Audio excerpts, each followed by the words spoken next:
কোনোভাবে গোল হওয়া যাবে না, জান প্রাণ দিয়ে সেই প্রস্তুতিটাই সারছে ফুটবলাররা। প্রতিপক্ষ যেহেতু ভারতে কাজটা আরও বেশি কঠিন, ঠিক দেখছিলেন কিভাবে তারা সেই প্রস্তুতিটা সেরে নিচ্ছে। কোচের সিরিয়াসনেস, ফুটবলারদের ডেডিকেশন, শরীরী ভাষা উত্তর বলে দেয় ভারত বধে কতটা ক্ষুধার্ত বাংলা। পানি খেয়ে হাঁপিয়ে গেলে চলবে না, হতে হবে লম্বা রেসের ঘোড়া। ভারতের বিপক্ষে এএফসি বাছাই পর্বের যে প্রস্তুতি হওয়া দরকার সেটা এই কিংস এরিনার মাধ্যমে শুরু হলো। তারপর তারা সৌদি আরব যাবেন, সেখান থেকে আবার বাংলাদেশে ফিরবেন, এরপর চলে যাবেন শিলংয়ে। কোনোভাবেই চাচ্ছেন না হাভিয়ার কাবরেরা 3 পয়েন্ট মিস হোক। We are going to prepare for it. We are definitely mentally ready. I'm very excited, as you say.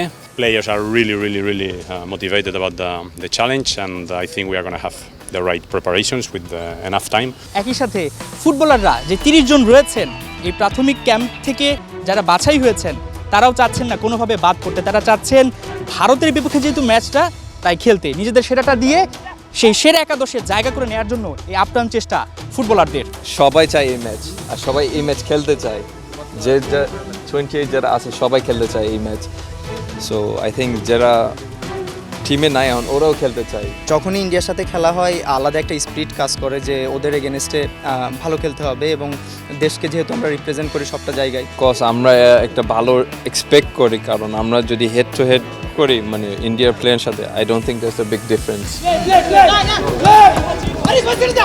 মাঠে প্র্যাকটিসে গলা ফাটাচ্ছেন কোচ, ঠিক এই গলাটা ফাটাবেন দর্শকরা যখন বাংলাদেশ ম্যাচটা জিতে যাবে ভারতের বিপক্ষে। প্রতিবেশী দেশ যেহেতু ভারত, তাই একটা তো দ্বৈরতা আছেই।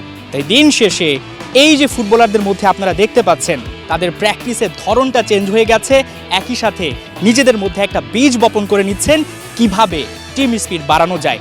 একটাই লক্ষ্য, ভারতকে হারানো, 3 পয়েন্ট আদায় করা। মাহমুদুল হাসান সজীব, 71, ঢাকা।